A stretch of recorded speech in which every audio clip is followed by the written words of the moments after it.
Irmãos, na semana passada, por força do momento que vivemos, do momento político que nós vivemos, eu comecei a apresentar aos irmãos algumas concepções relacionadas à nossa visão de governo humano, de governo civil. E eu apresentei algumas perguntas relacionadas a esse tema, e comecei a respondê-las, sempre observando o que a palavra de Deus diz, extraindo as respostas da palavra de Deus. E, tratando deste assunto, eu interrompi a exposição de Gênesis, com o objetivo de tratar disso, porque nós estamos agora nos aproximando aí do Dia da Pátria. Já é a Semana da Pátria hoje, né? Já estamos na Semana da Pátria. Hoje é dia 5, não é isso? Hoje é dia 4, dia 7 de setembro está aí. Temos a Semana da Pátria. E também teremos em breve as eleições para vários cargos importantes no nosso país. Então, por causa disso, como eu fiz no ano passado, nessa mesma época, eu resolvi tratar desses assuntos aqui.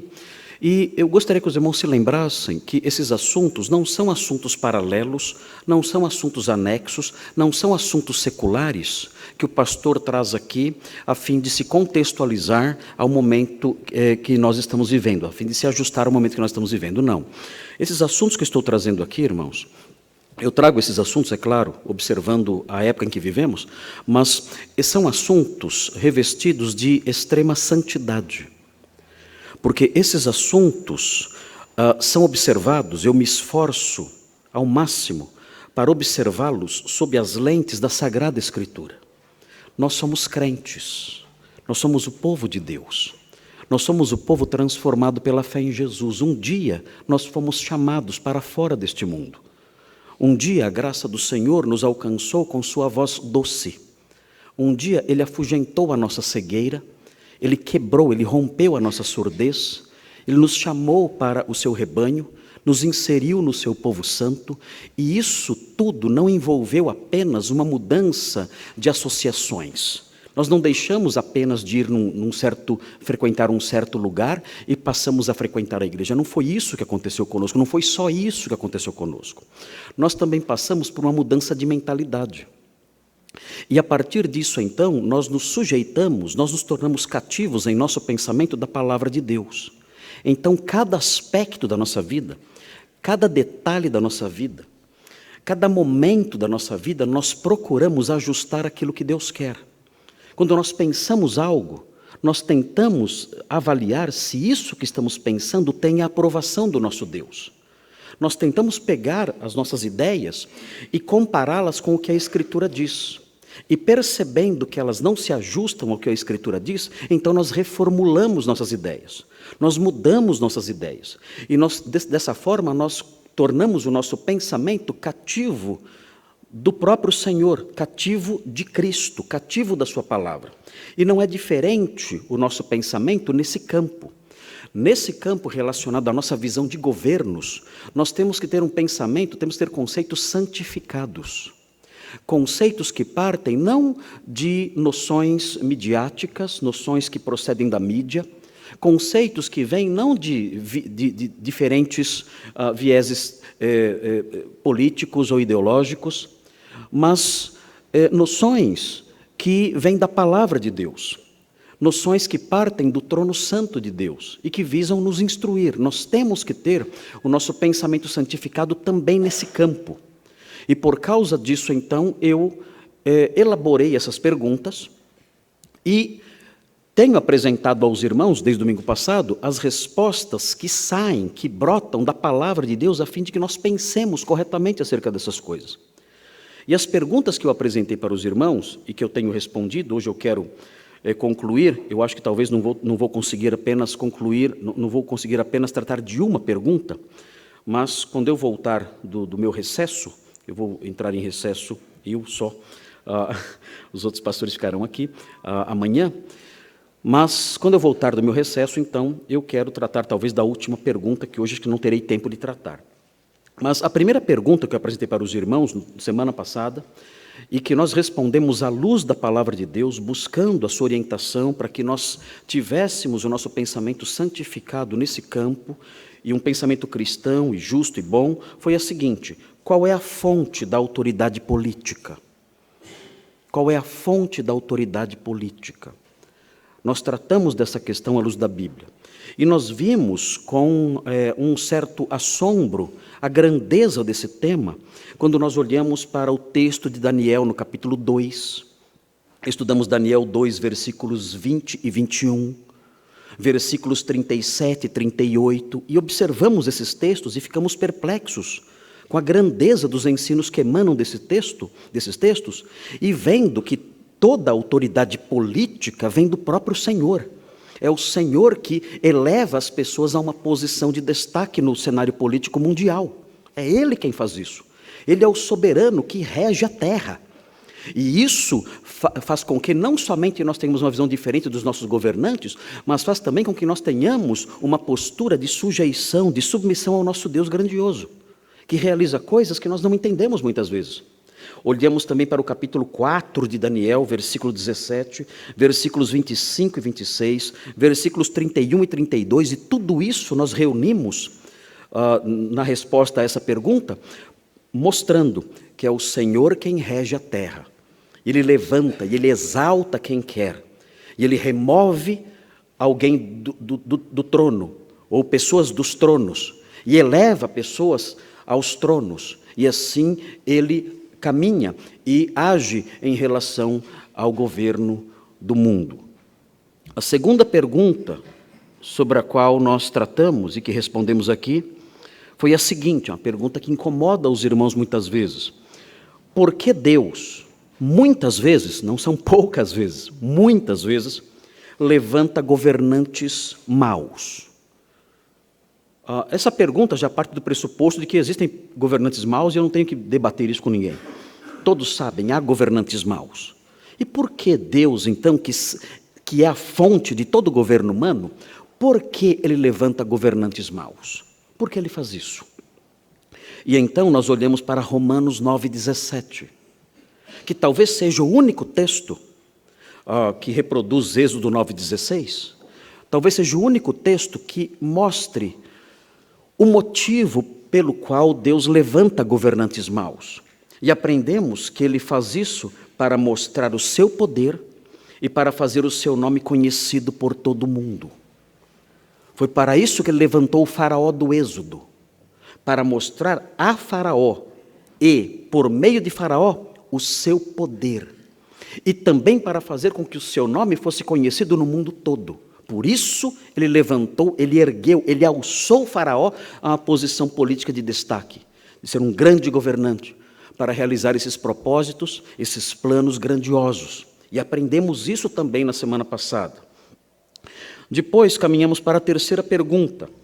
E eu não terminei de responder a terceira pergunta. A terceira pergunta é a seguinte: como devemos nos portar diante dos governantes maus, inclusive os que chegaram ao poder de modo ilícito, com fraudes, assassinatos, mentiras? Como devemos nos portar diante de governantes maus? E eu comecei a responder isso, eu elenquei algumas orientações bíblicas nesse campo, e nós aprendemos juntos, caminhamos juntos, e aprendemos que nós devemos respeitá-los e orar por eles. Aprendemos isso. Mesmo sendo maus, mesmo muitas vezes alcançando a posição de destaque, por meio de fraudes, por meio de enganos, por meio de mentiras, temos que respeitar e temos que orar por essas pessoas. E nós vimos isso em 1 Timóteo 2, versículos 1 e 2, Tito, capítulo 3, versículo 1, nós olhamos para isso tudo, eu dei exemplos na história de governantes perversos na época dos apóstolos, e os apóstolos incentivando a obediência às autoridades, mesmo lidando ali com governantes perversos, e vimos isso. Um outro fator, uma outra resposta a essa pergunta, além de respeitá-los e orar por eles, nós temos que obedecê-los. É meio desconfortável ouvir isso, especialmente numa época em que em que estamos passando por uma grande crise no campo da autoridade. Não se pode falar sobre autoridade hoje em dia. Os pais não são mais autoridade sobre os filhos. Os pais são apresentados como os primeiros opressores na vida de alguém. É esse o quadro que é pintado hoje em dia, nas escolas inclusive. Os pais são os primeiros opressores na vida de alguém. E as crianças então são assim, indiretamente ou até diretamente, instigadas a se rebelar contra esses opressores que são os pais. Não há respeito aos policiais. Os policiais não são mais respeitados, eles são xingados, ofendidos, agredidos. Não há o respeito à autoridade do professor em sala de aula. Os professores são agredidos, xingados, desrespeitados por crianças e pelos pais das crianças. Não há respeito pela autoridade dentro de uma sala de aula. Não há respeito pelas autoridades eclesiásticas, pastores, diáconos, líderes. Não são respeitados por mais ninguém. Ninguém mais respeita a autoridade, porque a autoridade virou sinônimo de opressor. E o opressor deve ser eliminado. Ele não pode jamais exercer qualquer grau de autoridade sobre a vida de ninguém, começando no lar e passando por todas as outras instituições. Isso é absolutamente antibíblico. A palavra de Deus estabelece autoridades para o bom funcionamento de todas essas esferas que eu mencionei. A família, a igreja, o Estado, a sociedade como um todo. Precisamos de autoridades, precisamos disso. Deus levanta as autoridades com esse objetivo, de manter a paz, manter a ordem. Mas nós somos instados, nós temos sido doutrinados a rejeitar qualquer tipo de autoridade, taxando-as de pessoas más que querem nos oprimir. A palavra de Deus, no entanto, mostra que mesmo quando a autoridade civil é má, nós temos que obedecê-las. E eu disse, à luz de Daniel, capítulo 6, versículos 7 a 10, e à luz de Atos, capítulo 4, versículos 18 a 20, eu disse que nós só podemos desobedecer às autoridades quando elas emitirem uma ordem que contrarie expressamente a ordem dada por Deus. Vimos o exemplo de Daniel, quando o rei proibiu que as pessoas orassem. Ele desobedeceu, porque a Bíblia manda orar. E então ele desobedeceu. Então aprendemos isso na Escritura. Nós temos que obedecer às autoridades. Temos que obedecer ao magistrado civil, governador, o presidente, enfim, as autoridades por aí afora. Temos que obedecer. Mas quando elas emitirem uma ordem que vai contra o que a palavra de Deus ordena, então, nesse caso, exclusivamente podemos desobedecê-las. Há um terceiro modo como devemos nos portar diante das autoridades civis, mesmo quando elas são más. E essa outra forma aqui, que eu mencionei para vocês na semana passada, é importante, especialmente no caso de autoridades más. O nosso dever diante dessas autoridades más é apontar seus desvios. Como? Por meio da proclamação da verdade. Nós não podemos sair em passeatas pelas ruas. Essa não é isso que é exigido de um crente. Sair em passeatas pela rua, gritando, xingando, ou participando de quebra-quebra, essas coisas, e manifestações assim, nada disso tem que ver com o cristianismo, nada disso. As armas que nós temos diante das autoridades más, quando percebemos que elas estão agindo de forma ilícita, errada, a nossa reação diante disso deve ser a proclamação do que é verdadeiro, a denúncia do mal à luz das Escrituras. Como os profetas faziam. Os profetas faziam assim diante dos reis. Natã fez isso com Davi e o repreendeu severamente. Elias fez isso com os reis de Judá, severamente repreendendo-os ali, quando eles se desviavam da verdade. E isso nós devemos fazer. E devemos também, como João Batista fazia, devemos também impingir medo nas autoridades civis por meio da nossa conduta justa e santa. João Batista, nós vimos aqui, quando estudamos o capítulo 6 de Marcos, nós aprendemos, nos versículos 17 a 20, que João Batista, como que sem querer, impingia medo em Herodes. Por quê? Porque ele era justo e santo. Então, quais são as armas que nós temos contra as autoridades más? As armas que nós temos contra as autoridades más são a proclamação que denuncia o mal, que aponta o mal. E nós todos podemos fazer isso. Podemos fazer isso nas redes sociais, apontando o pecado, apontando o erro, apontando o mal das autoridades civis. Podemos fazer isso no púlpito. Podemos manifestar isso e devemos fazer isso. Proclamar os erros dos maus e o nosso inconformismo com os erros dos maus. Sem xingamentos, sem desrespeitos, sem acusações falsas, nada disso. Mas apontando o que é pecado, o que é errado, o que Deus reprova nas autoridades más. E também mostrando a nossa reprovação pelo nosso modo de vida. Justiça e santidade são as nossas armas. Nós temos isso, temos a palavra de Deus em punho para apontarmos às autoridades aquilo que é errado, e temos a nossa vida, a justiça e a santidade, que põe medo nesses homens. Eu passei exemplos para os irmãos, mencionei 2 Samuel 12, 1-12, o profeta Natã, João Batista em Marcos 6, Estevão diante do Sinédrio em Atos 7, versículos 51-53, todos esses personagens se levantando contra autoridades da época e pregando contra os seus erros ali diante delas. E existe mais uma postura dos crentes diante das autoridades más que eu não tratei na semana passada. E essa postura é uma postura que os irmãos, eu tenho que ser muito cuidadoso no que eu vou dizer agora, porque é uma postura, é uma atitude, é um modo de agir que só é cabível em casos extremos. E eu espero que nós nunca tenhamos que tomar essas medidas, espero que nós nunca cheguemos a viver uma realidade política que exija de nós esse comportamento que eu vou falar agora aqui. E os irmãos devem ser bem atentos nos detalhes que eu vou frisar aqui, porque o que eu vou falar é muito sério, e se alguém entender mal, a última coisa que eu quero é que alguém entenda mal o que eu vou dizer agora. Então prestem atenção no que eu vou dizer agora. Diante de autoridades más e perversas, nós podemos, à luz das Escrituras, nós podemos agir de mais uma forma. Mas vejam, eu vou apontar aqui. Nós devemos apoiar a sua derrubada. É o que vocês ouviram mesmo. Nós devemos apoiar a sua derrubada. Quando oprimirem cruelmente o justo. Prestem atenção nesse detalhe. Não é em qualquer ocasião que nós devemos apoiar a derrubada dos governantes maus.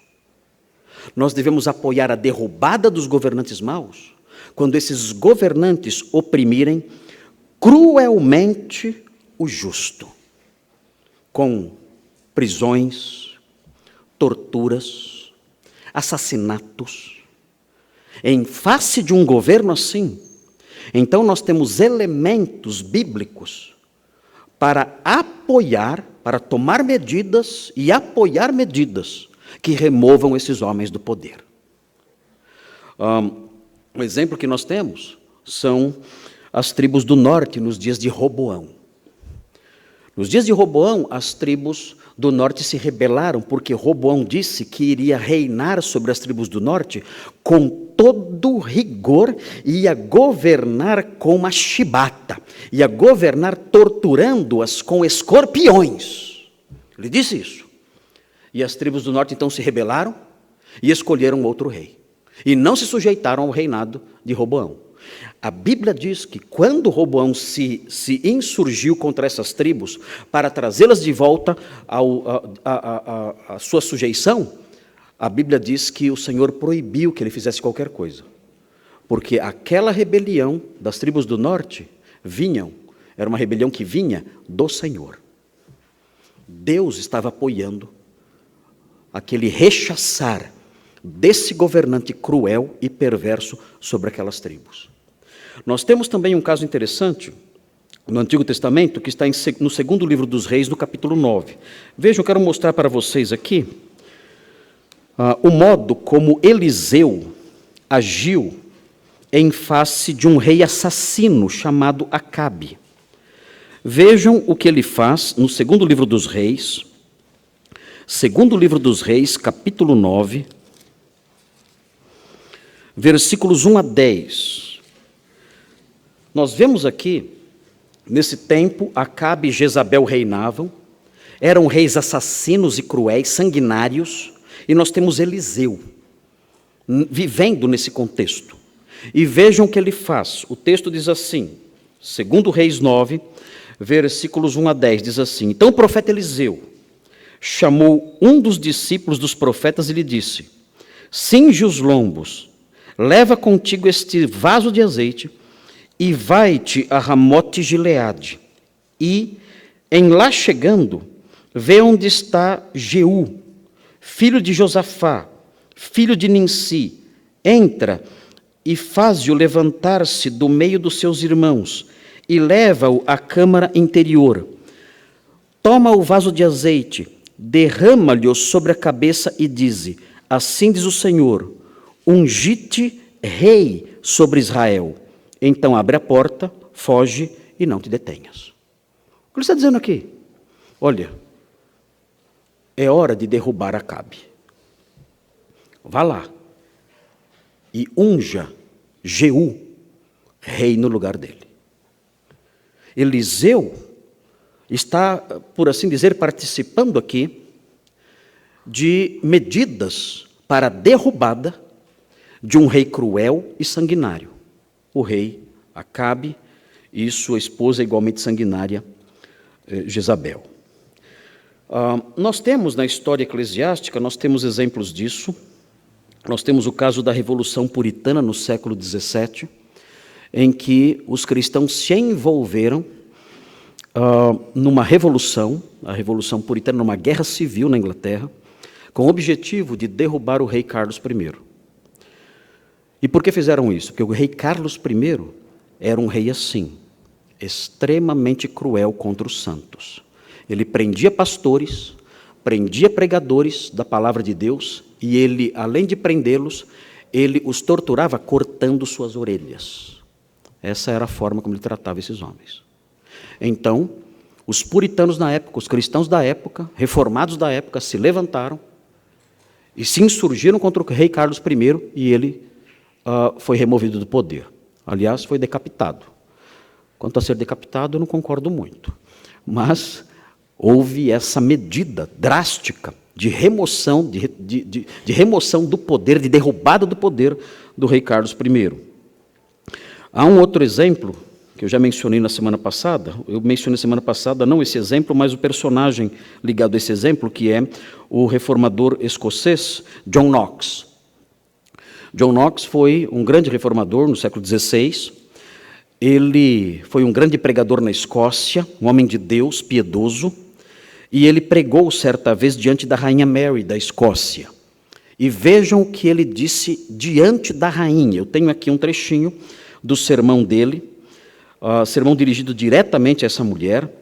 Era uma mulher que se opunha à verdade da fé, era uma mulher que se opunha ao evangelho. Ele não trabalhou para derrubá-la, mas ele disse o seguinte a ela. Vejam o que ele disse: se os seus príncipes excederem os seus limites, sem dúvida poderão ser resistidos, ainda que pela força, ele diz.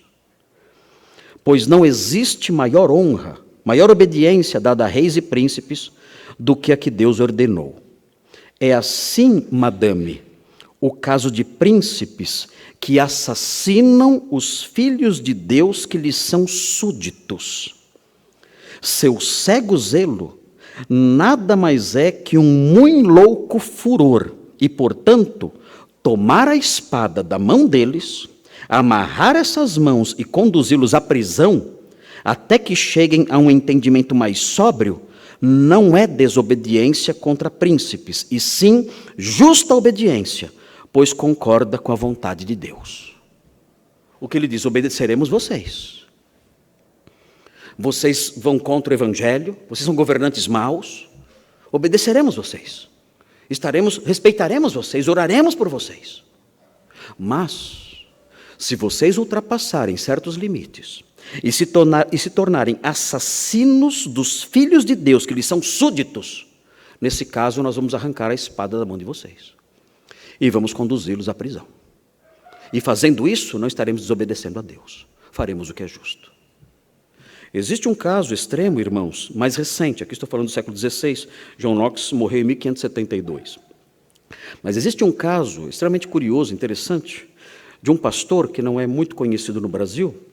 Ele é mais conhecido nos círculos teológicos e também de história eclesiástica, ou especialmente de teologia contemporânea, de um pastor luterano chamado Dietrich Bonhoeffer. Não sei quantos já ouviram falar desse pastor luterano Dietrich Bonhoeffer. Esse homem era um homem piedoso e ele viveu, alemão como era, ele viveu nos dias de Hitler. Ele foi o fundador, um dos fundadores da chamada Igreja Confessante. A Igreja Confessante era uma igreja antinazista. Ele sempre foi contra o regime nazista e vários cristãos eram contra o regime nazista. E essa igreja confessante, então, se opunha a Hitler e aos seus conceitos, às suas medidas, às suas atitudes, às suas ideias. E Dietrich Bonhoeffer era um homem que se posicionava assim contra ele. Mas notem, eles começaram a perceber, os membros da igreja confessante começaram a perceber que as medidas que Hitler estava tomando eram medidas extremamente violentas, inclusive contra o povo de Deus. Eu não me refiro somente aos judeus, mas os crentes. Nós aprendemos na biografia de Dietrich Bonhoeffer, uma biografia muito boa de Dietrich Bonhoeffer, uma das mais completas que há, que estão disponíveis aí, tem esse nome, Dietrich Bonhoeffer, o nome da biografia. E nessa biografia é dito que a igreja confessante, como era chamada, nos dias de Hitler, se sentiu extremamente incomodada e não aceitava de forma nenhuma as medidas como, por exemplo, a aplicação da eutanásia a pessoas deficientes. Se alguém tinha um defeito físico, essa pessoa era conduzida à morte. E a igreja confessante, essa igreja antinazista, cujo um dos fundadores era Dietrich Bonhoeffer, não se conformava com isso. E os nazistas, percebendo que aquela igreja não apoiava suas ideias, começaram a tomar medidas contra a própria igreja. Pegavam os pastores e submetiam os pastores a interrogatórios extremamente humilhantes e opressivos. Além disso, proibia os pastores da igreja confessante de pregar e de exercer o pastorado. E para piorar, convocava os pastores da igreja confessante para lutar na guerra e os colocavam no fronte para que eles morressem. Então tudo era feito para destruir essa igreja, para varrer essa igreja da face da terra, para matar os seus membros. E jovens ali, pastores jovens, continuamente chegavam notícias de que tinham morrido nas mãos dos nazistas, que os colocavam ali no fronte para morrerem em batalha. E Dietrich Bonhoeffer, ali, percebendo tudo isso com seus companheiros ali. Eles perceberam outras coisas também que eram inaceitáveis. Por exemplo, Hitler emitiu ordens para que na invasão da União Soviética, na invasão da Rússia, os soldados alemães matassem de pronto todos os oficiais russos que fossem presos, sem nenhum processo, nada, desrespeitando todas as regras militares de séculos. Simplesmente prendeu, simplesmente mate todos. Eles não aceitavam essas coisas. Além disso, os membros da igreja confessante, eles não aceitavam as crueldades da SS nazista. Eles ficaram sabendo de casos ocorridos na Lituânia. Irmãos, coisas que inacreditáveis. Os agentes da SS na Lituânia, eles reuniram judeus, um grupo de judeus, e matou esse grupo de judeus com cacetetes. Mataram todos com cacetetes, com pauladas. E depois que mataram todos a pauladas, começaram a dançar sobre os cadáveres.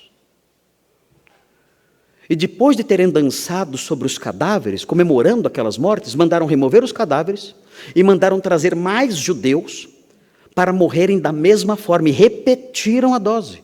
Mataram aquele grupo a pauladas e dançaram sobre os cadáveres. E isso tudo com a aprovação de Hitler.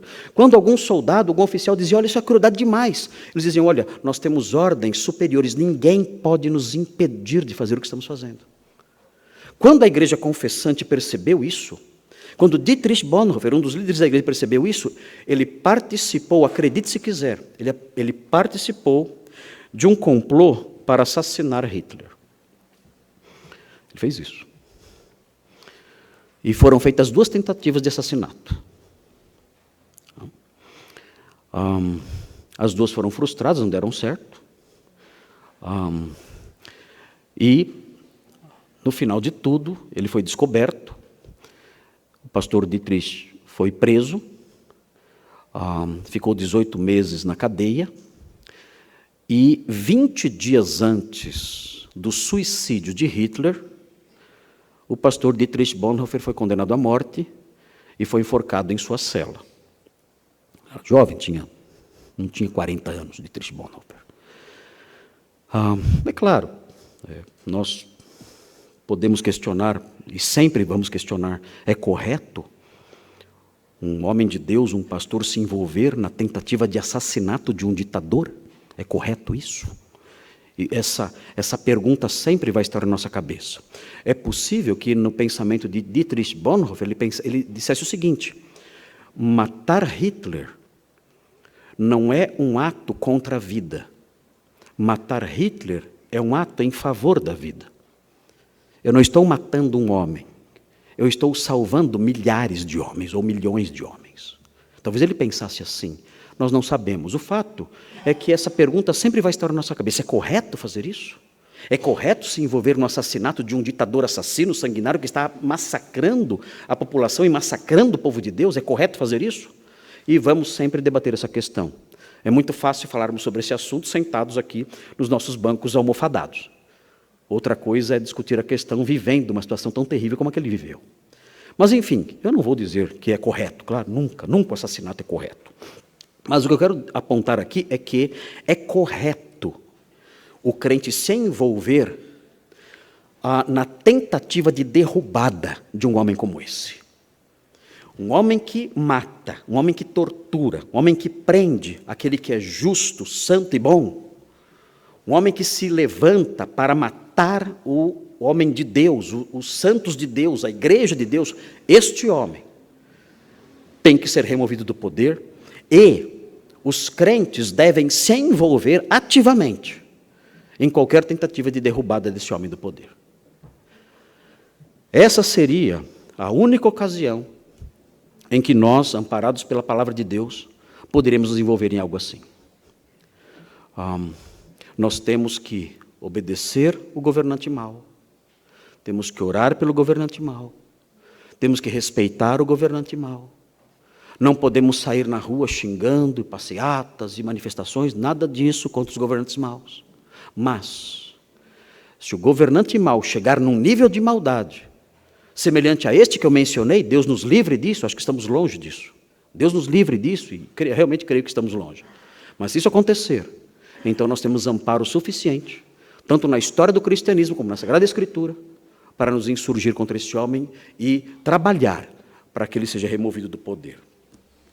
Eu escrevi aqui, para ficar bem claro isso, eu escrevi aqui uma regra, que é uma regra vital.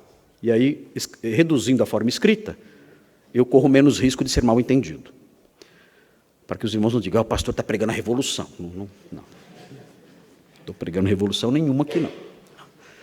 Eu quero ser muito bem entendido, mostrando aqui a exceção àquele respeito, àquela sujeição que todos nós devemos às autoridades. Quando é a exceção? Nesses casos que eu mencionei. A regra é a seguinte: se um governante é mau, devemos ainda assim respeitá-lo e orar por ele. E mesmo obedecê-lo, até o ponto em que ele não contraria a Sagrada Escritura. Porém, se a sua maldade chegar ao ponto de oprimir cruelmente o justo, usando de prisões, ameaças, torturas e violência, então o crente deve apoiar ativamente a sua derrubada, como fez Eliseu ao ungir Jeú no lugar de Acabe, e como fizeram os crentes do passado, quando se viram oprimidos pela maldade de tiranos sanguinários. Esse seria o caso. A única exceção, a sujeição à autoridade política perversa. O crente deve apoiar a derrubada desse governo sem violência, sendo a luta armada, como no caso da Revolução Puritana no século XVII, sendo a luta armada o último recurso a que poderá recorrer. E isso quando perceber que a luta armada será uma forma mais de salvar vidas do que de ceifá-las. Ou seja, ele vai apoiar, mas evitando ao máximo a violência. Vai recorrer à luta armada quando realmente esse for o último dos últimos dos últimos, do último recurso. Então, sim. É o caso extremo de Dietrich Bonhoeffer.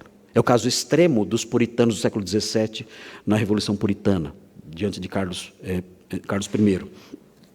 É o caso extremo que é mencionado por John Knox diante da Rainha Maria da Escócia. E que Deus nos livre disso. Que Deus nos guarde disso. Como nós podemos detectar esse governante que merece ser removido? Existe uma formulazinha que descreve esse governante no livro de Daniel. Em Daniel, no capítulo 7, tem um versículo, e se os irmãos algum dia estiverem diante de um governante que preenche os requisitos desse versículo, os irmãos estarão diante do homem que deve ser derrubado. Daniel 7, versículo 25.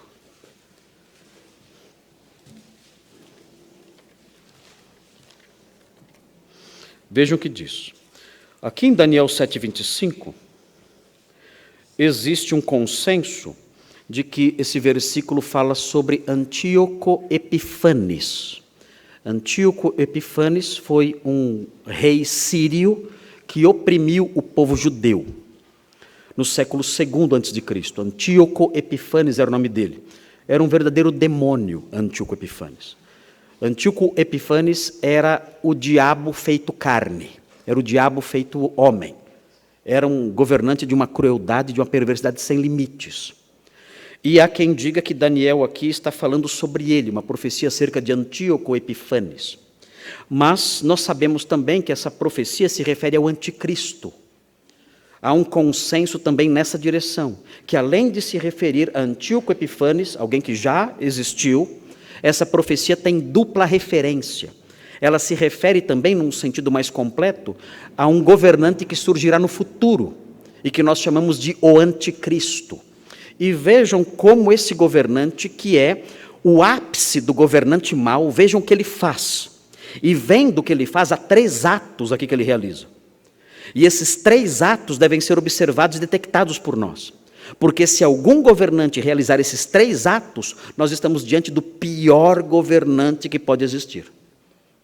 E podemos, sim, diante de um governante assim, trabalhar para a sua remoção. Vejam o que esse governante faz. Primeiro, proferirá palavras contra o Altíssimo. Esse é o primeiro ato que ele realiza. Ele se levanta abertamente contra Deus. Ele é um inimigo de Deus. Ele blasfema contra Deus.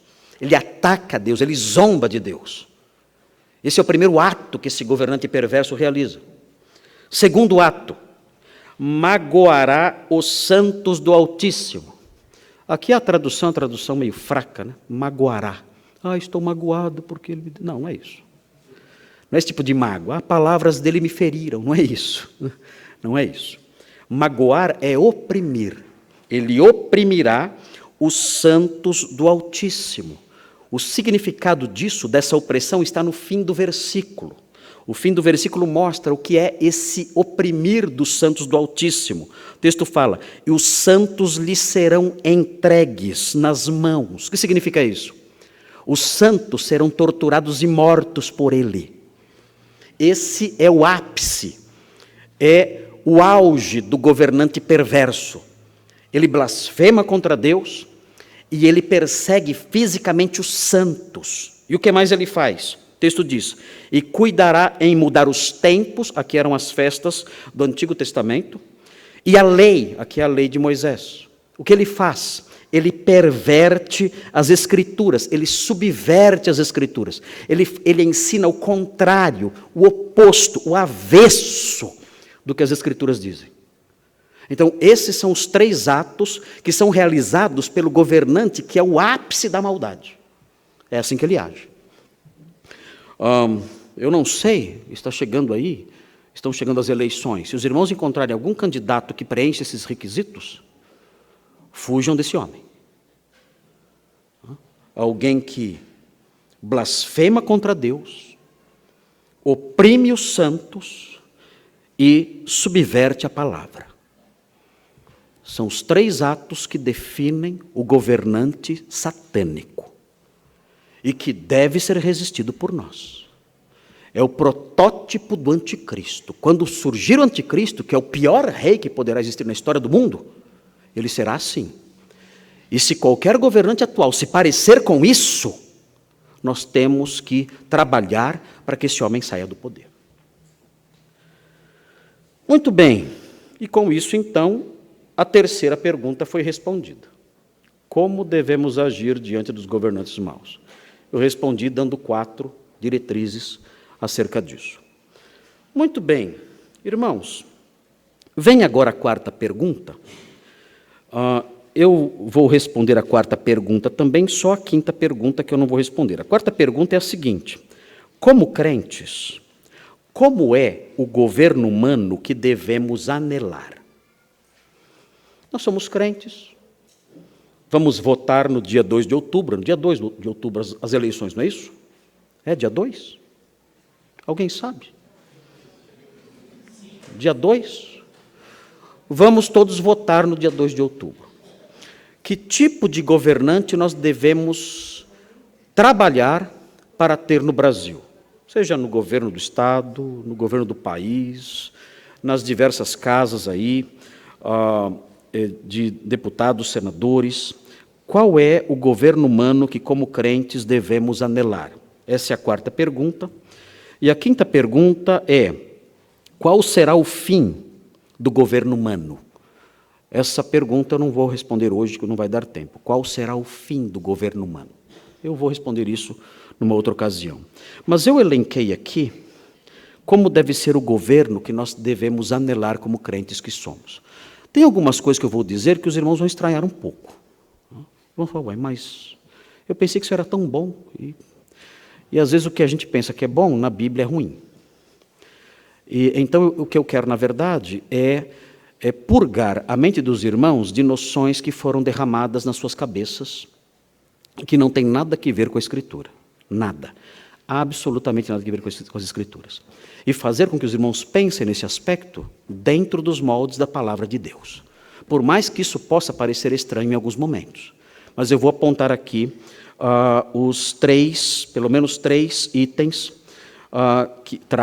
itens ou traços que os irmãos deverão buscar na pessoa que os irmãos querem ter como governante do Brasil, ou do nosso Estado, ou, enfim, outros pontos, outras áreas de autoridade civil.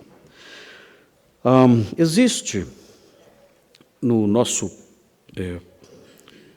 contexto evangélico, o discurso de que o crente ele não pode votar na esquerda, ele só pode votar na direita. Então, parece que isso virou um critério cristão. O que é direita é bom, o que é esquerda é mau. No processo do desenvolvimento da história política do Brasil e da história do pensamento político, talvez até mundial, nós percebemos que no passado nós percebemos a existência de uma esquerda que era diferente da esquerda atual. Isso é verdade. Nós conhecemos uma esquerda quando eu era garoto, década de 70, quando era jovem, década de 80. Muitos aqui nem tinham nascido ainda. Amorim acho que lembra bem desses tempos. Júlio também, década de 30. Né?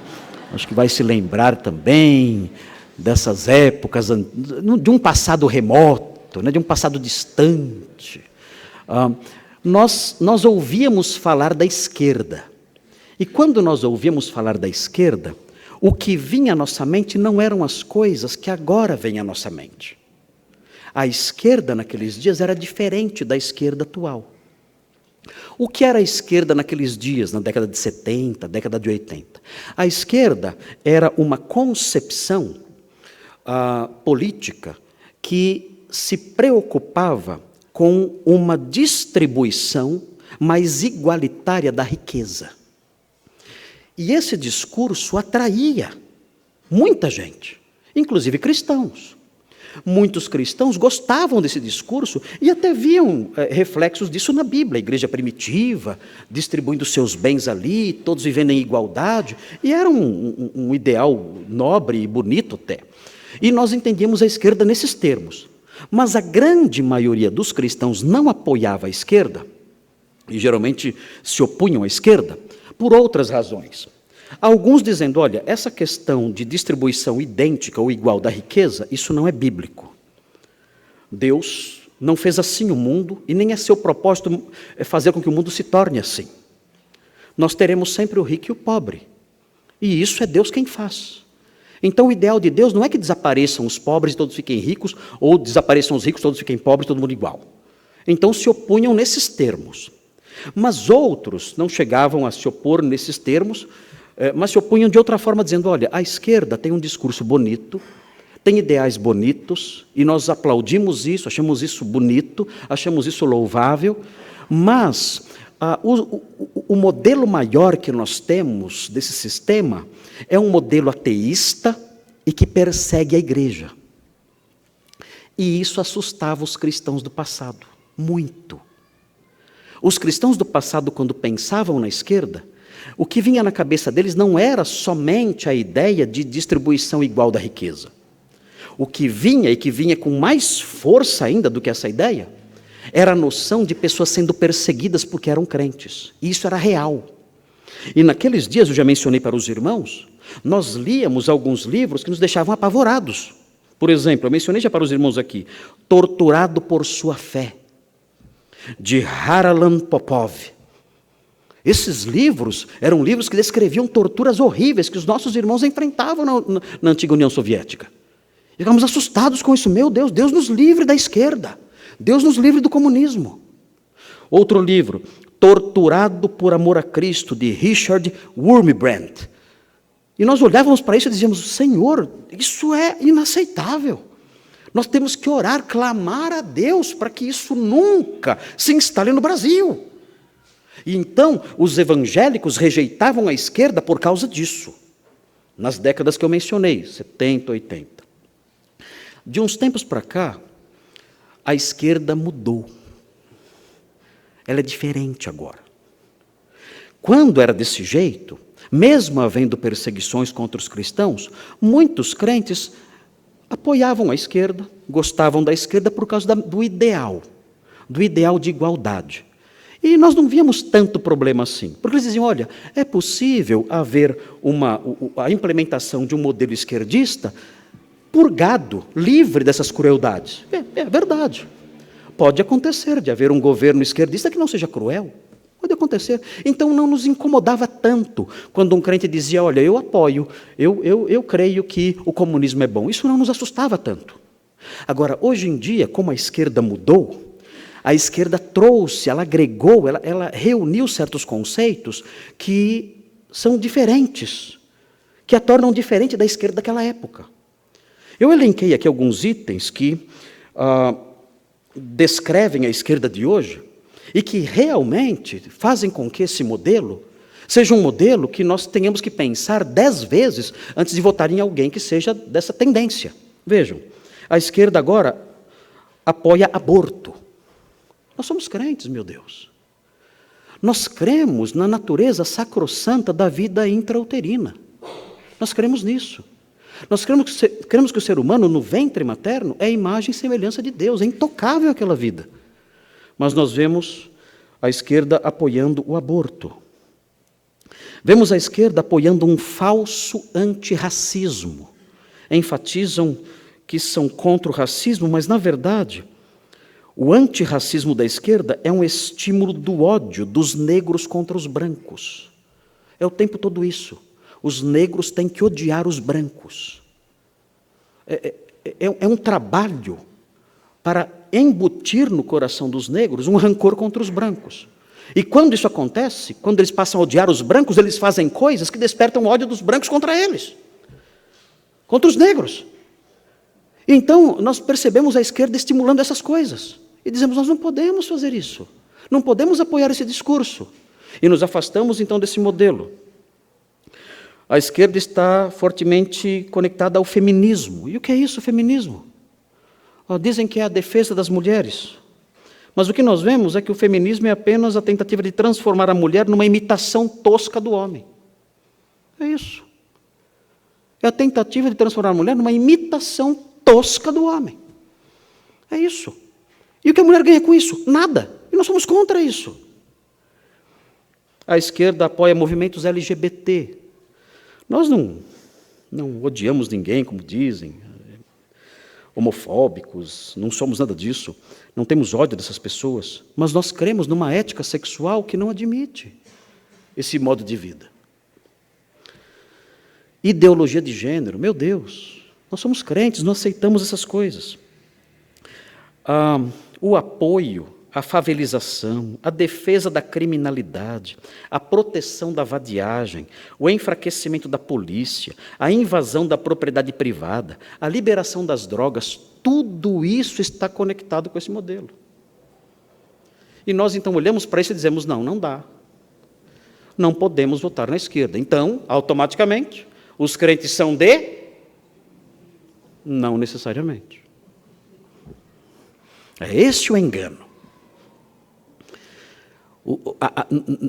Não é correto acreditar que a esquerda é do diabo e a direita é de Deus.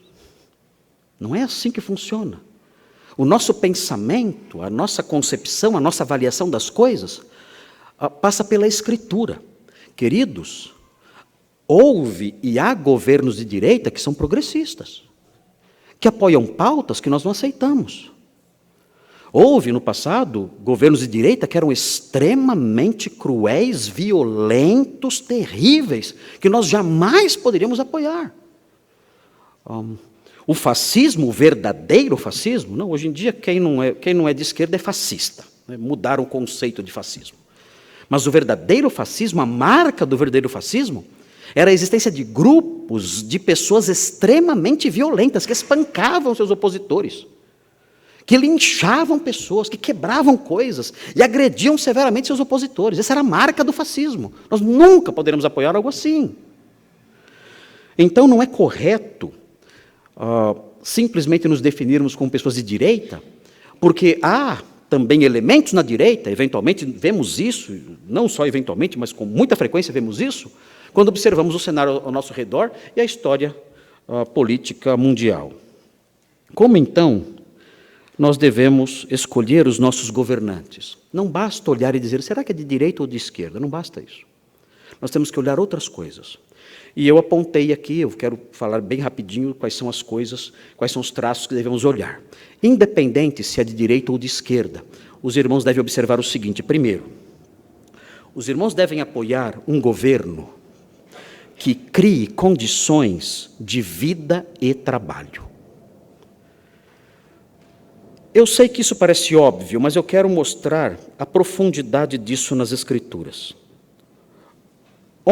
Até onde isso vai nas Escrituras, as implicações disso nas Escrituras. Temos que apoiar um governo que crie condições de vida e trabalho. Nós temos na Bíblia um exemplo de grande governante. Um governante santo, um governante aprovado por Deus, e que realiza coisas que talvez hoje nós ficássemos indignados. E ele realiza essas coisas com a aprovação de Deus. E o que ele realiza, no texto que eu quero mostrar para vocês, é a criação, em meio a crises terríveis, a criação de condições de vida e de trabalho. Vejam, eu quero mostrar para vocês, os irmãos vão ficar um pouco indignados com esse governante, o nome dele é José do Egito. Vejam Gênesis, no capítulo 47. É um modelo de governante. Os irmãos não vão gostar. Não é o governante assistencialista. Nós cremos que o bom governante, ele é assistencialista. Ele dá tudo de graça para todo mundo. Bolsa Família, Bolsa... O que mais que tem? Dizem agora que vai ter a Bolsa... É uma bolsa para moças que ficarem grávidas. Já imaginou quanta criança vai nascer? Então, eu ouvi um candidato dizendo que vai criar a Bolsa... Bolsa Gravidez, não sei o que é isso. E toda moça que ficar grávida, sendo solteira e quiser ter a criança, vai receber R$600. E o Brasil, uau, esse é um bom governante. Esse é um péssimo governante. De onde vai ser os R$600? Do seu imposto. Do imposto que você vai pagar. Isso sem contar a promiscuidade, o quanto vai crescer. Vai ser assustador. Deus nos livre da bolsa gravidez. Veja Gênesis 47, como é diferente o governante bíblico. Observem com atenção. Vocês não vão gostar muito, porque talvez tenham deixado entrar na sua mente a ideia de que o bom governante ele é assistencialista. Veja, Gênesis 47, versículo 13. Diz assim: não havia pão em toda a terra, porque a fome era muito severa, de maneira que desfalecia o povo do Egito e o povo de Canaã por causa da fome. Então José arrecadou todo o dinheiro que achou na terra do Egito e na terra de Canaã, pelo cereal que compravam, e o recolheu à casa de Faraó. Ele não deu comida ao povo, ele vendeu. O povo estava com fome, ele pegou todo o dinheiro de todo mundo. Não deu dinheiro. Ele tinha muito cereal, porque ele ajuntou por 7 anos, por causa da visão, do sonho que Faraó teve. Ele se preparou e ajuntou grãos por 7 anos. O Faraó, então, tinha muita comida, o povo não. O que ele fez, então? O povo pediu comida. Ele vendeu e pegou todo o dinheiro para Faraó. 15. Tendo-se acabado, pois, o dinheiro, na terra do Egito e na terra de Canaã, foram todos os egípcios a José e disseram: dá-nos pão, porque haveremos de morrer em tua presença, porquanto o dinheiro nos falta. Respondeu José: se vos falta o dinheiro, trazei o vosso gado. Em troca do vosso gado, eu vos suprirei. Vamos votar em José? Comida não faltava, os celeiros lotados e o povo com fome. Estamos falando aqui do governador santo de Deus. Não estamos falando de Faraó perverso, de Herodes perverso, não. Estamos falando de José. José, o santo governante de Deus. Vai piorar. Vamos em frente. Então trouxeram o seu gado a José. E José lhes deu pão em troca de cavalos, de rebanhos, de gado e de jumentos. E o sustentou de pão aquele ano em troca do seu gado. Findo aquele ano, foram a José no ano próximo e lhe disseram: não ocultaremos a meu senhor que se acabou totalmente o dinheiro. E meu senhor já possui os animais. Nada mais nos resta diante de meu senhor, senão o nosso corpo e a nossa terra. Por que haveremos de perecer diante dos teus olhos, tanto nós como a nossa terra? Compra-nos a nós e a nossa terra, a troco de pão. E nós e a nossa terra seremos escravos de Faraó. Dá-nos semente, para que vivamos e não morramos, e a terra não fique deserta. Assim comprou José toda a terra do Egito para Faraó. Porque os egípcios venderam cada um seu campo, porquanto a fome era extrema sobre eles, e a terra passou a ser de Faraó. Não deu nada. Não deu o Bolsa Semente. Não deu. Pegou o dinheiro, pegou o gado, pegou a terra. O São José do Egito fez isso. Continue. Quanto ao povo,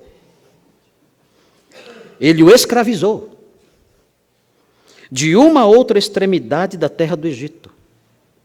Somente a terra dos sacerdotes não a comprou ele, pois os sacerdotes tinham porção de Faraó e eles comiam a sua porção que Faraó lhes tinha dado. Por isso não venderam a sua terra. Então José disse ao povo: eis que hoje vos comprei a vós outros e a vossa terra para Faraó. Aí tendes semente, semeai a terra. Das colheitas dareis o quinto a Faraó, e as 4 partes serão vossas, para a semente do campo, e para o vosso mantimento, e dos que estão em vossas casas, e para que comam as vossas crianças. Responderam eles: quão opressor tu és. É o que está aí? Não, nada disso.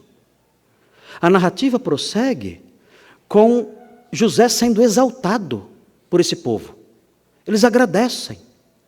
O autor Moisés dá a sua aprovação ao que José fez por meio da boca das pessoas que perderam tudo.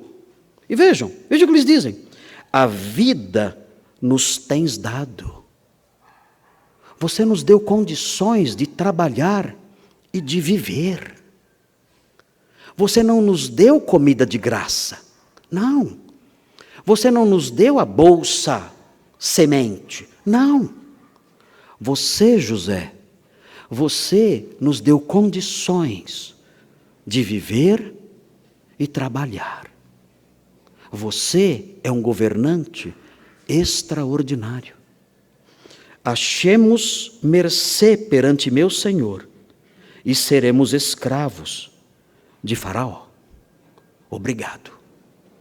Obrigado, porque você deu condições para que nós vivêssemos e trabalhássemos.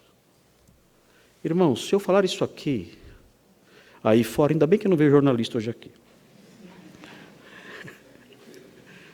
Se eu falar isso aqui aí fora, eu sou apedrejado.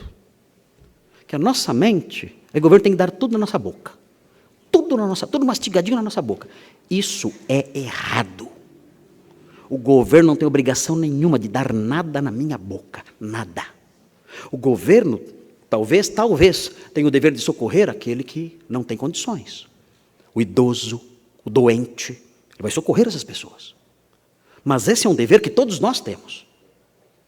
Mas o governo dar na boca do povo a comidinha ali prontinha, de modo que ele não precise trabalhar ou coisas assim, coisas que o valham, isso não é bíblico. O governo aprovado por Deus é o governo como de José, que dá condições da pessoa viver e trabalhar. Se os irmãos olharem 1 Timóteo 2, vejam, não se deixem levar por essas promessas de coisas gratuitas que os governantes fazem por aí afora, e não votem em ninguém com base nisso. Vejam 1 Timóteo 2, versículos 1 e 2. Fala assim: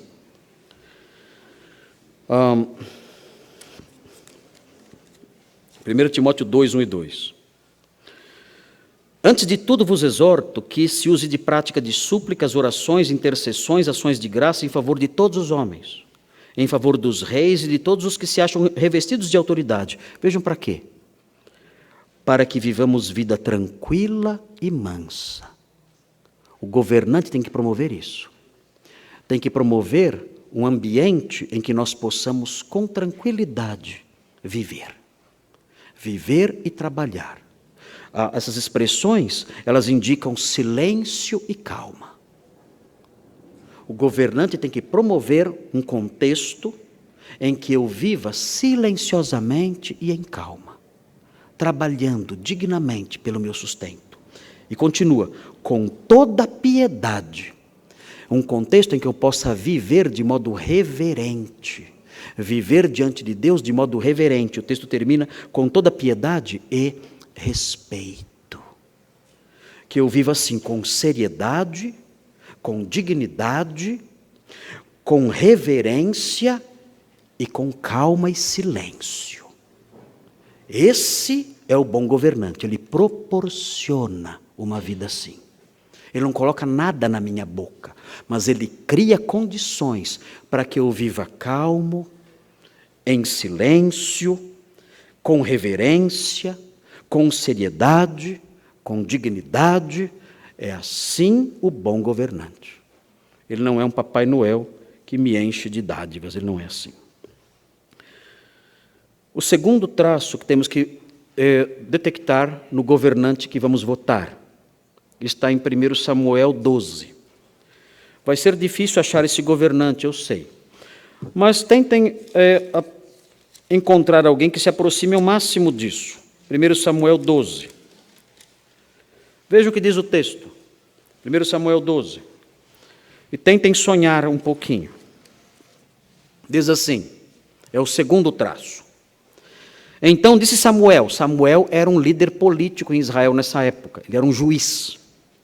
Então disse Samuel a todo Israel: eis que ouvi a vossa voz em tudo quanto me dissestes, e constituí sobre vós um rei. 1 Samuel 12, 1. Agora, pois, eis que tendes o rei à vossa frente. Já envelheci e estou cheio de cãs, e meus filhos estão convosco. O meu procedimento esteve diante de vós, desde a minha mocidade até o dia de hoje. Eis-me aqui. Testemunhai contra mim perante o Senhor e perante o seu ungido. De quem tomei o boi? De quem tomei o jumento? A quem defraudei? A quem oprimi? E das mãos de quem aceitei suborno para encobrir com ele os meus olhos? E vô-lo restituirei. Então responderam: em nada nos defraudaste, nem nos oprimiste, nem tomaste coisa alguma das mãos de ninguém. E ele lhes disse: o Senhor é testemunha contra vós outros, e o seu ungido. E hoje testemunha de que nada tendes achado nas minhas mãos. E o povo confirmou: Deus é testemunha. Qual é o governante que devemos procurar? É um governante que não possa ser acusado de corrupção. Nós não podemos votar em alguém que seja acusado de corrupção. Temos que buscar alguém parecido com Samuel, que diga: apontem os meus atos de corrupção. Apontem. De quem eu roubei? Que se apresentem aqui as pessoas que foram lesadas por mim. Que se apresentem agora. Quem eu lesei? De quem eu recebi suborno? Apresentem-se agora. É difícil achar alguém assim. Quando nós pensamos que encontramos, surgem novidades. E ficamos decepcionados. Mas, quando formos procurar alguém em quem votar, nós temos que procurar alguém que se aproxime ao máximo desse ideal de Samuel. Alguém que não possa ser acusado de corrupção. Em Isaías, no capítulo 1, é muito triste ver o que aconteceu em Jerusalém nos dias de Isaías. Vejam como eram os príncipes naquele tempo. Isaías capítulo 1, 21 a 23. Isaías 1, 21 a 23. Diz assim. Eu vou ler só o versículo 23. Vejam como eram os políticos de Jerusalém naqueles dias. Vejam que triste, como parece o Brasil, muito parecido com o Brasil. Os teus príncipes, nós poderíamos dizer, os seus governadores, os seus senadores, os seus deputados, são rebeldes e companheiros de ladrões. É uma descrição do nosso país. Não? Os teus príncipes são rebeldes e companheiros de ladrões. Cada um deles ama o suborno e corre atrás de recompensas. Não defendem o direito do órfão e não chega perante eles a causa das viúvas. Esse é o quadro mais terrível a que vocês chegaram. Os seus governantes são amigos de ladrões. Quão miserável você é, Jerusalém. Quão miserável você é, Judá. Os seus príncipes são amigos de ladrões. É uma miséria completa. Quando um povo tem príncipes que são amigos de ladrões. Busque um governante que não possa ser acusado dessas coisas. E por último, e aqui também os irmãos vão estranhar um pouco, qual é o último traço do governante que devemos buscar? Nós temos que buscar um governante que impinja, que incuta terror. Pastor? Que incuta terror nos maus. Mas pastor? É isso. Nós temos que buscar um governante que ponha medo, mas um medo profundo nos maus. Os irmãos devem observar Romanos 13, é interessante observar isso. Romanos capítulo 13.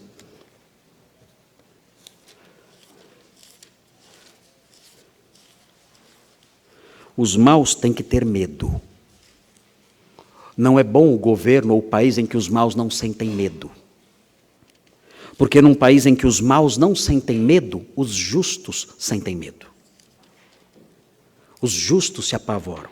Num país em que os maus não ficam aterrorizados, os justos e os bons vivem aterrorizados.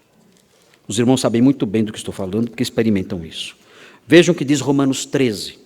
Aqui nós temos a função principal dos governantes. Diz assim: todo homem esteja sujeito às autoridades superiores, porque não há autoridade que não proceda de Deus, e as autoridades que existem foram por ele instituídas. Já estudamos isso. De modo que aquele que se opõe à autoridade resiste à ordenação de Deus, e os que resistem trarão sobre si mesmos condenação, porque os magistrados não são para temor quando se faz o bem, e sim quando se faz o mal. Queres tu não temer a autoridade? Faze o bem e terás louvor dela, visto que a autoridade é ministro de Deus para teu bem. Entretanto, se fizeres o mal, teme, porque não é sem motivo que ela traz a espada. Não é uma bronca, é um castigo severo, pois é ministro de Deus, vingador, para castigar o que pratica o mal. Nós temos que ter governantes assim, com espada na mão. Vingadores são os governantes, avengers,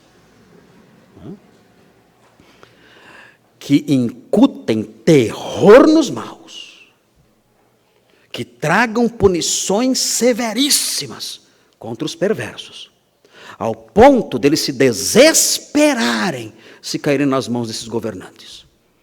Feliz é o país que tiver um governante como esse, porque o governante que faz o contrário, que favorece os maus, que apoia os maus, que facilita a vida dos maus, esse homem se insurge contra Deus e contra a função que o próprio Deus lhe deu. O dever dele é fazer com que os maus se apavorem e vivam debaixo de terror, para que os justos vivam em paz, serenidade e tranquilidade. O livro de Provérbios, irmãos, no capítulo 20, diz o seguinte, e é uma figura bastante forte essa aqui.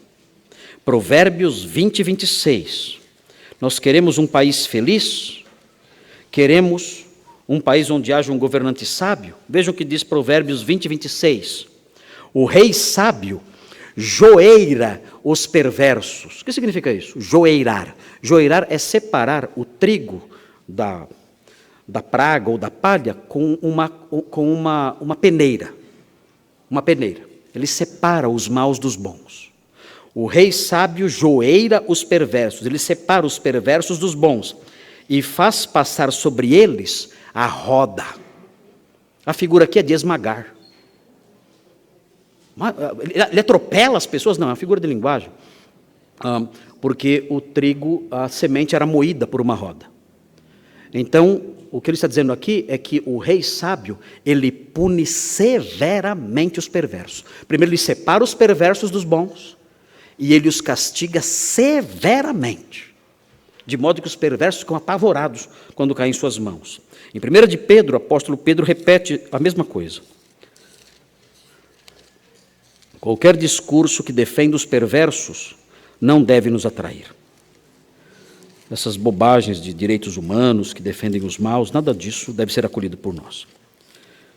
1 de Pedro, eu sei que tudo que eu estou dizendo aqui vai ser, seria atacado pelo mundo aí fora, mas eu não posso mudar o meu discurso para me ajustar aos que as pessoas pensam hoje em dia.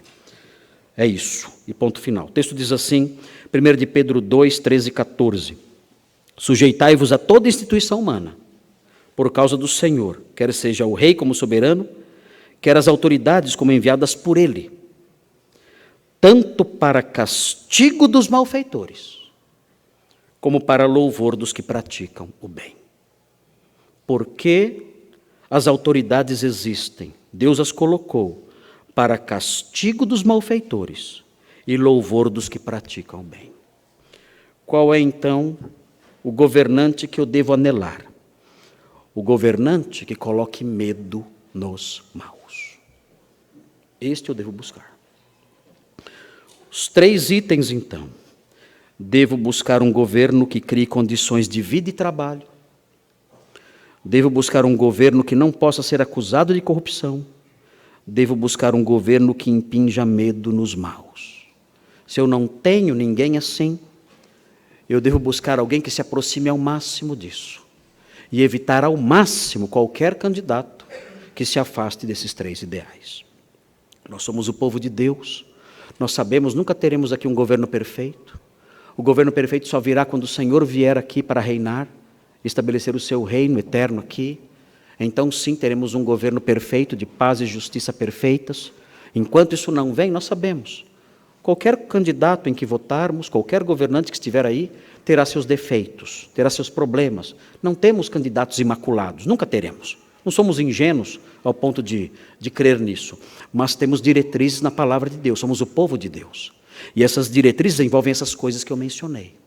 Quando os irmãos forem, então, escolher os seus candidatos, os seus governantes, os seus governadores, seus representantes, devem observar essas coisas, a fim de que nós trabalhemos para que a realidade em que nós vivemos agora se aproxime ao máximo daquilo que o Senhor quer para nós.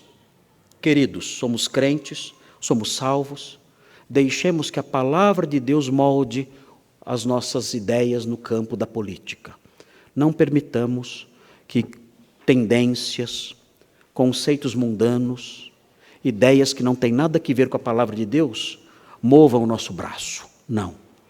Vamos ser instruídos pela palavra de Deus e não por ideologias, não por conceitos que estão aí fora, que podem às vezes parecer bons e justos, mas não têm nada a ver com a Sagrada Escritura. O Senhor nos salvou e, tendo nos salvado, nos deu uma nova mentalidade, que essa nova mentalidade seja refletida, inclusive, no modo como nós agimos como cidadãos, como entes políticos no nosso país. Vamos pedir a Deus que nos ajude.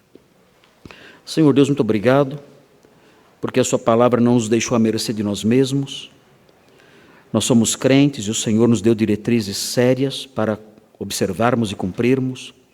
Pedimos a Deus que o Senhor nos ajude, para que, no momento em que estamos vivendo agora, momento de decisões tão importantes, momentos que podem mudar os rumos da história da nossa nação, pedimos que o Senhor nos dê seriedade, responsabilidade e uma mente bíblica, ó Deus. Nós sabemos que estamos num mundo perverso e que todo governo é marcado pelo pecado, por inclinações perversas, sabemos disso. Nunca teremos aqui, enquanto vivemos nessa velha ordem, nunca teremos um governo ideal, sabemos disso. Mas ajuda-nos, ó Deus, enquanto o Senhor não vem, ajuda-nos a trabalhar para construir um ambiente político, social, que se aproxime ao máximo da sua palavra, para que tenhamos vida tranquila, calma, onde possamos trabalhar honestamente, viver uma vida de piedade, com toda a dignidade e respeito para a sua glória. E afasta-nos, ó Deus, de qualquer governante, qualquer autoridade que milite contra essas coisas. Pedimos isso em nome de Jesus. Amém.